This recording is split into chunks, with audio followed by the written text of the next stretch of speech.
ಜ್ಞಾನಪೂರ್ಣ ಜಗಂಜ್ಯೋತಿ ನಿರ್ಮಲವಾದ ಮನವೇ ಕರ್ಪೂರದಾರತಿ.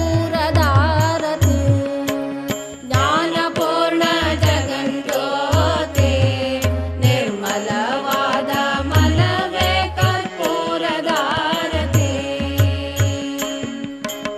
ಅನುದಿನ ಗುರುವಿನೊಳನು ಗೂಡಿ ಭಕ್ತಿಯಲಿ, ಅನುದಿನ ಗುರುವಿನೊಳನು ಗೂಡಿ ಭಕ್ತಿಯಲಿ, ಜನನ ಮರಣ ರಹಿತ ಜಂಗಮಕ್ಕೆ ಬೆಳಗಿರಿ. ಜ್ಞಾನಪೂರ್ಣ ಜಗಂಜ್ಯೋತಿ ನಿರ್ಮಲವಾದ ಮನವೇ ಕರ್ಪೂರದಾರತಿ.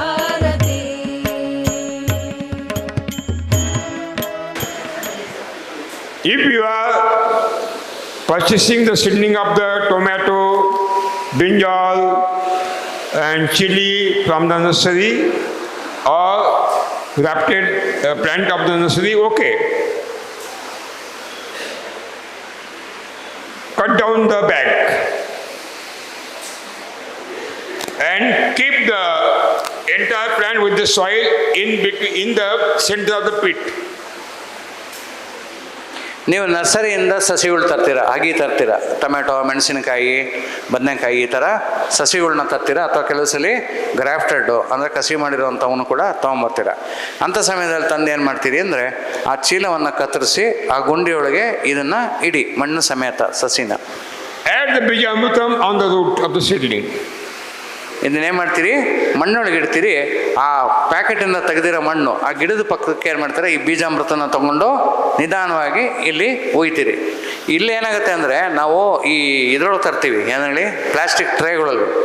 ಆ ಟ್ರೇಯಲ್ಲಿ ಏನು ಮಾಡ್ತೀವಿ ಅಂದರೆ ನೀವು ಬೀಜಾಮೃತ ತೊಗೊಂಡು ಆ ಟ್ರೇ ಒಳಗೆ ನಿಧಾನಕ್ಕೆ ಹಾಕಿ ಬಿಟ್ಬಿಡಿ. ಒಂದು ಗಂಟೆ ಆದಾದಮೇಲೆ ಅದೆಲ್ಲ ಇಳಿದು ಹೋಗುತ್ತೆ. ಅಂಥ ಸಮಯದಲ್ಲಿ ತೊಗೊಂಡು ನೀವು ಸಸಿಗಳನ್ನ ತಗೊಂಡು ಹೋಗ್ಬೋದು. Okay. Then add nursery soil around the plant. ನೀವು ಅದಾದ ನಂತರ ಈ ಸಸಿಗಳ ಸುತ್ತಲೂ ನರ್ಸರಿ ಮಣ್ಣನ್ನು ಹಾಕ್ಬಿಟ್ಟು ಅದನ್ನು Paste it thoroughly. ಚೆನ್ನಾಗಿ ಒತ್ತಿ.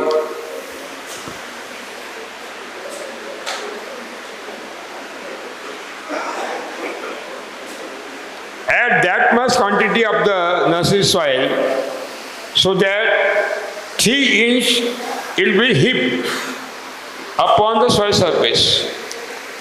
ನೀವು ಸಸಿ ಇಟ್ಟ ನಂತರ ಏನು ಮಾಡ್ತೀರಿ ಅಂದರೆ ಈ ನರ್ಸರಿ ಮಣ್ಣನ್ನು ನೀವು ವಾಟವಾಗಿ ಹಾಕಬೇಕು. ಸಸಿ ಏನಿದೆ ಸಸಿಯಿಂದ ವಾಟವಾಗಿ ಹಾಕಬೇಕು. ಬಿದ್ದಂಥ ಮಳೆ ನೀರು, ಕೊಟ್ಟಂಥ ನೀರೇನಬೇಕು ಹೊರಗಡೆ ಬರಬೇಕು. ಅಲ್ಲಿ ಹಳ್ಳನ ಸೃಷ್ಟಿ ಮಾಡಬೇಡಿ. That water will not be dumped there and root will not be spoiled. ಇದರಿಂದ ಏನಾಗುತ್ತೆ, ನೀವು ಕೊಟ್ಟಂಥ ನೀರಿರ್ಬೋದು ಅಥವಾ ಮಳೆ ನೀರು ಅಲ್ಲಿ ಶೇಖರಣೆ ಆಗದೇ ಹರಿದು ಬರೋದ್ರಿಂದ ಮುಂದಕ್ಕೆ ಬೇರುಗಳಿಗೆ ಆಘಾತ ಆಗಲ್ಲ ಅಥವಾ ಅದಕ್ಕೆ ಡ್ಯಾಮೇಜ್ ಆಗಲ್ಲ, ತೊಂದರೆ ಆಗಲ್ಲ. Sprinkle Jivamruta on the soil.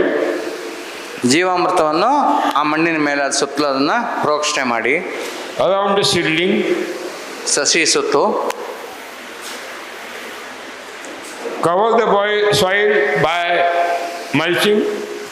ನಿಮ್ಮ ಹತ್ರ ಒಣ ತ್ಯಾಜ್ಯ ಇದೆ ಅಂದರೆ ಅದನ್ನು ತಗೊಂಡು ಈ ಏನು ಇಳಿಜಾರು ಮಾಡಿದೀವೋ ಆ ಮಣ್ಣಿನ ಮೇಲೆ ಪೂರ್ಣ ಮುಚ್ಚಿ. And give the water by rose can. ನೀವು ರೋಸ್ ಕ್ಯಾನ್ಗಳ ಮುಖಾಂತರ ಸಸಿಗಳು ಗೊತ್ತು ತುಂಬ ತೆಳುವಾಗಿ ನೀರು ಕೊಟ್ಕೊಂಡು ಹೋಗ್ತೀರಾ, ಆ ರೀತಿ ತೆಳುವಾಗಿ ನೀರು ಕೊಡಿ.